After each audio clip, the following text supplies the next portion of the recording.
Hello folks, it's a nice Saturday afternoon here and I thought I'd do another whiskey calling video. Hope you're having a great time this evening, or this afternoon I mean. Hope you're enjoying a dram yourself. You know, I thought I'd do a little fun video today. I've got about 10 empties here, empty bottles, and I was thinking of ranking them. It's a totally random sample size. It's just the 10 that happen to be empty right now. So before bringing them to the recycle depot, I thought, you know what, I'm going to rank them just for fun to see. You know, these are just my least favorite to my most favorite. So here we go, and it's kind of a different categories. It's just totally random 10 bottles. So kick back, have a dram yourself, and see if you agree with me or if you've had any of these yourself before. So number 10, is Chivas Regal 18, and I should sort of emphasize, I really did like this a lot. I had some really good moments with this bottle. Kind of settled into it. It's got a nice, kind of easy, smooth finish, I found. But one little maybe complaint I had with it was maybe a little bit too sweet sometimes, just a little bit too sweet for my liking over and over and over again. Almost had a little bit of a sticky, sweet aftertaste, you might want to say. And it wasn't terrible on that front, but just a little bit too much of that. But when I was in the right mood for it, I had some really good sits with this where I sort of settled into it and really enjoyed it. So it's not that I didn't like it, that's for sure. But anyways, this is probably going to end up as number 10. You know, the bottom one of the ranking. So number 9 here is a Port Charlotte. Heavily peated.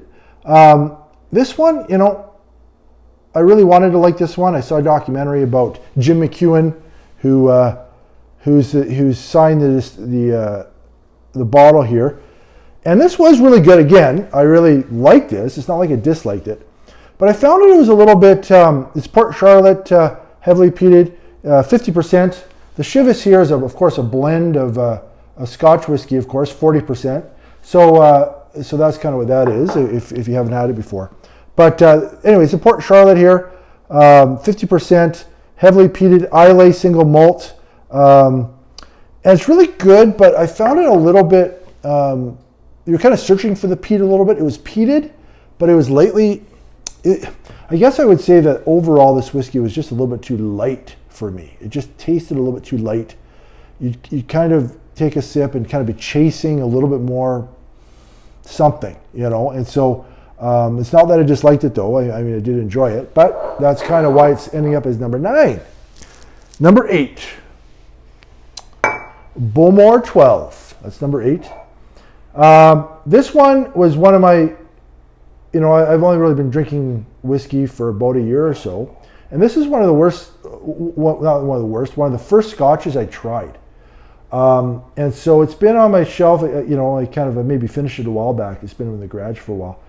But this one, when I first tried it, didn't like it at all. But then as I kind of got sipping a little bit more of it, I really, really started to appreciate it. And I kept coming back to it, and really kind of enjoyed it. You know, I really enjoyed this one. And it's, you know, it's number 8 here, but so, which means I really enjoyed some other ones too. But this one, I have good things actually to say about it. I really liked it. Okay, so now I'm trying to do the math here. 10, 9, 8, 7. Number 7 is Wayne Gretzky, and this is the red cask version. This is 40% as well. Canadian whiskey. This one is kind of interesting. It kind of has a bit of a waxy kind of finish to it, and not in a bad way. I kind of like that. But kind of has just that Canadian whiskey kind of taste to it, if you will. But yeah, the whiskey it's finished in red wine casks, as per the name. So it kind of has that nice little bit of I really like red wine, so kind of a nice red wine finish, just kind of settle into this bottle. It's a nice bottle. So yeah, I enjoyed that one. Okay, and now for number 5. Number 5 is Bulleit Rye. So this one, I tried the Bulleit Bourbon, really like that one. I tried the Bulleit Rye. It's got some nice spice to it. This one does. It's what does it say here? 95% rye mash, 45% alcohol. This one just kind of had a nice sort of feeling to it. Settled into it. It's kind of got a nice variety between spicy. It's got a little bit of heat to it, and I just like the flavor of it. So this is a really good one. Okay, so now we're going to go down to number. Sorry, 1, 2, 3, 4, 5. Okay. Okay, so I guess this is number 5. I guess that was number 6. Anyway, I can't do math right now apparently. Okay, so anyways, this is the Woodford Reserve. This one was next in the ranking here. This is just, of course, classic bourbon. 45.2% alcohol. This is just, if you haven't had this before, it's just nice. It's just kind of got the best of everything when it comes to bourbon. I mean, it's just very, very, it's got some heat and some spice, which I like. But it's also kind of just got a really nice smooth finish. It's really easy to drink. This is sort of just a real crowd pleaser that I actually really, really, really like. Okay, next up here is Lagavulin 16. So this is a Islay Scotch malt whiskey, 43%. Of course, aged 16 years here. This is seems to me just kind of a classic Scotch in terms of it's got peat in it, but the peat is not overpowering. If I recall, kind of some almost fruity kind of on the finish, a little bit of dried fruit, but in a really nice balanced way. Just kind of has a bit of everything in this thing. Like this, you drink this, it's got just a bit of everything when it comes to Scotch. Is kind of what it feels like. It feels like you're drinking a quality product. Really enjoyed this a lot. Really enjoyed this. This one I didn't want to finish too quickly because I liked it so much. So it took a while to finish it. Okay, the next up is Deanston. So, and this is also a Scotch. It's Deanston Virgin Oak, 46.3%. And what they do, so I think it's aged in I think Virgin Oak. Obviously, that's the name of it. This one, really, really nice to drink. I found has a bit of a dried fruit kind of aftertaste. But it's also got a little bit of burn to it. But it's the flavor of dried fruit this particular one had. My palate just really liked it. I just really, really like this. I didn't want this to end. I've recently bought a Deanston 12 year, I think. And although I like that one, I don't think I like it quite as much as this one. So this is one really high ranking here. This is number 3 here out of these 10. Really like this one a lot.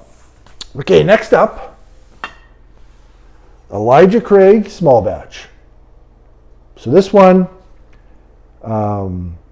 it's a bourbon, 47%.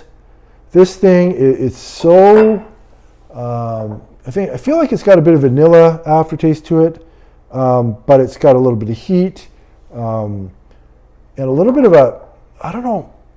almost a little bit of a plasticky taste, but in a good way. I don't know if that makes sense, but it kind of just has it just kind of coats your mouth in a really nice way. And yeah, I didn't want this thing to end at all.